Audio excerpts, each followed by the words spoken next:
The Bronte sisters are known for their portrayal of dreariness of Victorian life, especially for women. And I think one cannot deny that life was dreary for Victorian women back in those times.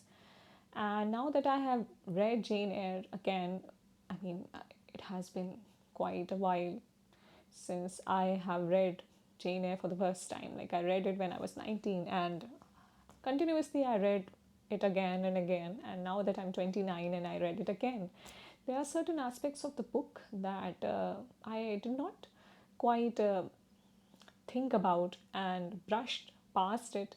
But now that I am older and I can notice more and more aspects of a text, I think that Jane Eyre has some problems of its own. The biggest problem being Jane being so young, so naive, and Rochester is like the first person she meets, and of course she is impressed. She is impressed by his qualities, his attributes, his confidence, something that she has never seen in her circle. She has been at Lowood from the age of 8 to 18, where she has been surrounded by teachers, mostly female teachers. And even she describes it as mm, meeting Rochester being the first man in some ways to whom with whom she interacts so closely, and then being a governess in his own house and being at a position of at a subservient position under him, it's quite natural that she gets swept away, if I may use the word, by him.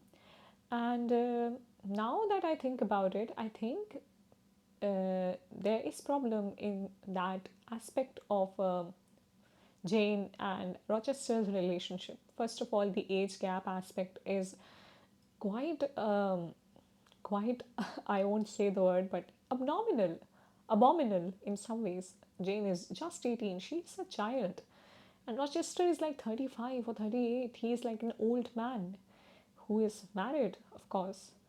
So that is something that in today's era, or in today's perspective, that kind of seems quite not right, quite disturbing.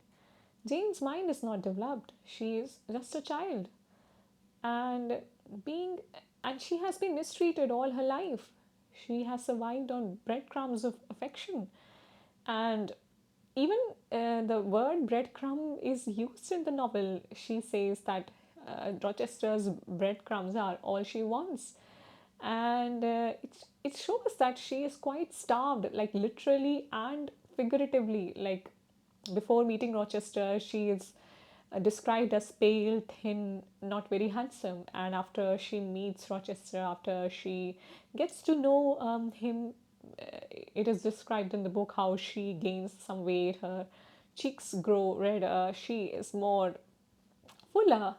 And it shows that Jane is just starved for affection. Even when she meets her cousins, she's so surprised, she's so happy that she is ready to, distribute her wealth amongst her cousins, although she was the one who was um, denied the whole privilege of a good childhood, of a normal childhood, not even a good childhood. She was in Lowood, where the water was turbid, the water was frozen. When the girls used to get up, they used to have one basin for every six girls, and most of the days the water was frozen, and they had to go to church with thin shoes, and the conditions were so bad before, even before the whole thing broke out, the consumption, not consumption, typhus broke out, and so many girls died.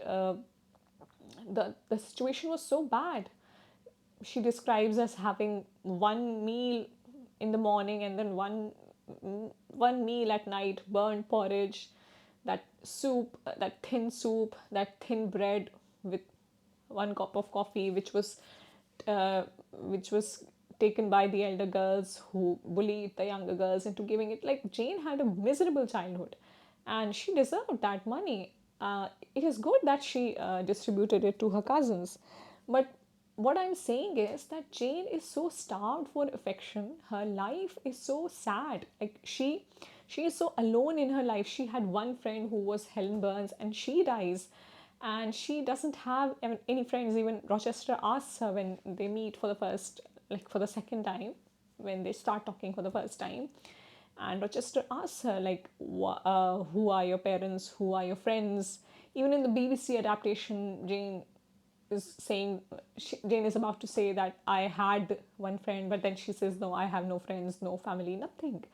And I don't think like Rochester sees that she's a lonely girl. I mean, Rochester might have pitied her, and maybe it was a pitying kind of a relationship. Rochester sees her as this pure, naive girl who is alone, and he takes pity on her. Maybe Rochester is initially he pitied her. Maybe the love came afterwards, but you see, if you judge the relationship by today's standards, you start seeing this small, I might say, irregularities in the relationship. But maybe those are the problems of those times. I think Victorian era, women like Jane were alone. They had no opportunities. They had very few connections, very few friends, and their prospects in life were very very limited.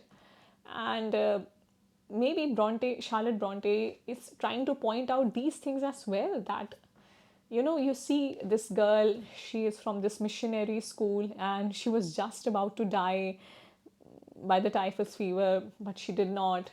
Thankfully, it was by a chance that Jane did not die of typhus fever. She did not catch it. Had she caught it, she would have died like so many other girls. Must have been many other Janes who died of typhus fever and who were not lucky enough to grow up to be at the age of 18 and advertise and become a governess and meet a kind master. Even meeting a kind master is something that Jane was kind of fortunate enough to get. But you see, if you look at Jane Eyre from this perspective, that Jane has so limited opportunities, and it's by fortune and some good luck that she arrived at a good house, at a good family. Uh, that too, she's surviving on the breadcrumbs of affection. I mean, Rochester doesn't treat her very nicely, does he? He kind of tries to make Blanche Ingram, set up as a competition for her. An 18-year, and Jane actually shows a lot of self control, and reliance by not giving in to the gypsy woman when Rochester dresses up as gypsy woman to know her inner feelings. I mean, that was kind of embarrassing and not very, that was kind of childish if you think about it. Even Jane says that, "I don't know if I can forgive you, let me think about it," and Rochester laughs. But you see these irregularities and these cracks. Even Bertha Mason, she's not even humanized in some ways. Even when Jane describes her, the tone of her is not quite human. Of course, she is not rude or she is not crude about it, but the Oriental aspect of Bertha Mason as and the Occidental Oriental aspect, the whole colonial imperialistic aspect can be seen here.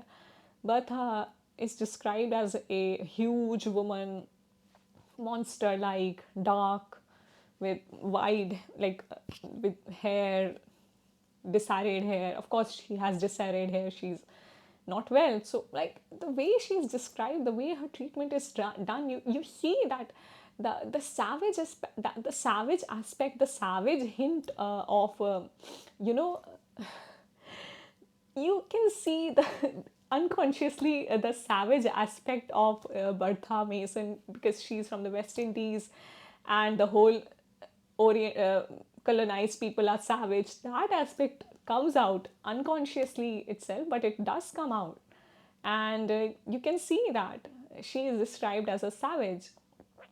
And Jean Rees in Wide Saga. So see, I haven't read the book, but I have heard about it and how Jean Rees has tried to humanize Bertha Mason. When I was 19, I kind of did not think about it that much. But in the later years, I talked to some friends and they pointed out this thing to me. And it took me some time to realize, oh God, this is something that I kind of missed completely. And this shows what this shows the colonial and the imperialistic hints in Jane Eyre, which a lot of people might miss, but it is there. And even there is a book called Rochester, Mr. Rochester. It came out in, I think, 2008, 9, 10. But in that book also, it is from the POV of Mr. Rochester, and in that book also, the author has humanized Bertha, which is which is good, I think, commendable. But you can see that aspect also is there, a major aspect. Even Grace Poole deserves her own, you know, story. Her life is so miserable. She's just taking care of Bertha for all these years while Rochester is out in Europe doing whatever he's doing. But you see the condition of women in these small hints, through these small chinks. You can see maybe Charlotte is conscious or Charlotte is unconscious about what she is representing through these little aspects. But you can see how the choices of women were so limited, and it shows. It shows the beam, the sunlight comes out from the small chinks of wood. In that way, you see the miserable condition of women. It shows through these chinks. I mean, Grace Poole is paid nicely, handsomely, but she is living with this woman and she is getting her own trauma. And even when the house catches fire, Rochester says that Grace had a lot of gin and tonic, and he couldn't blame her for that, which shows that Rochester also knows that Grace is actually mentally suffering because of she's taking care of a woman who is completely lost her, you know, mind. And these things are some things that I have started noticing after reading Jane Eyre for like the umpteenth time. And I have realized one thing more, that in order to make the relationship of Rochester and Jane more acceptable, adaptation makers actually kind of do this thing, that they make Jane sound a little bit more mature. Uh, Like if you listen to Amanda Hale in the BBC radio drama collection, she actually sounds mature. Of course, in the book itself, Jane Eyre, you see that Jane actually sounds mature for her age, and maybe it was like that. Victorian women were more mature because of the conditions, and even Juliet Stevenson's rendition sounds maturer, wherein she sounds that she is self-aware of her situation in life. And there are good aspects of Jane Eyre as well: her faith, her morality, her principles. These are some things that I actually commend, and I am kind of admire the living conditions of Lowood, wherein each girl had one basin in six girls had one basin to wash themselves. Sometimes the water was cold, frozen. The things that I talked about before, all of these aspects of Victorian hardships, they kind of make us think that, well, we have it so much better. And Charlotte's other books like Villette, which is, oh my god, it is so depressing from the start to finish. Anne Bronte's The Tenant of Wildfell Hall, which deserves a whole discussion of its own, wherein contemporary topics are talked about, like DV, alcohol, substance abuse. Agnes Grey, wherein she does not shy away from showing the cruelty of children or the dreariness of a governess's job. The child actually tries to smash little birds in their nests. So that these are the ugly sides of life that Anne Bronte did not shy away from. And it has been some time since I've read Wuthering Heights. So, but I have heard that Wuthering Heights is completely dreary and drastic and distraught. So I'll read it again. And So yeah, Bronte sisters had that they were had this thing that they were quite different from Austen, although both of them are actually my favorites.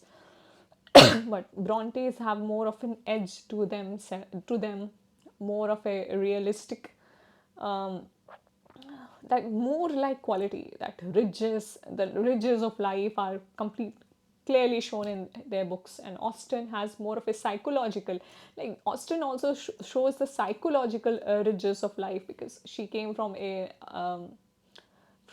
lower class of aristocracy, so the problems there are different, and the psychological aspects of the lower class of aristocracy, the various nuances, the various threads of a human mind, how one can conceive or perceive one thing in 1500 different ways, that is something that Jane Austen caught very nicely, and that is something that I actually admire about her. And she has helped me a lot in understanding human nature and introspecting oneself even. So Austen deserves a video of her own. Although I think Bronte did not like Austen's works much, but yeah, that is that. But yeah, I do like both of them, and their adaptations. The BBC radio drama adaptations are beautiful. I have listened to them quite a lot of times. So they are actually full cast dramatizations, abridged dramatizations with people like Judi Dench, Benedict Cumberbatch. I think Benedict Cumberbatch is in the Mansfield Park adaptation. These Samantha Spiro, all of these amazing people.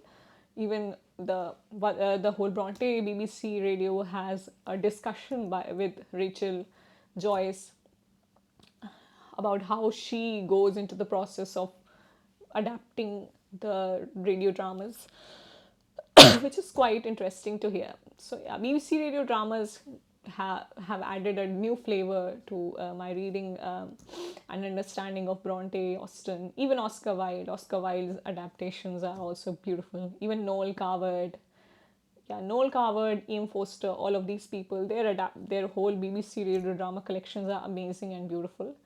And I like the music collection of Oscar Wilde's BBC radio drama adaptation. I will talk about them in the next video. So I hope you liked my discussion, and if you did, thank you for watching. Like, share, and subscribe. Thank you.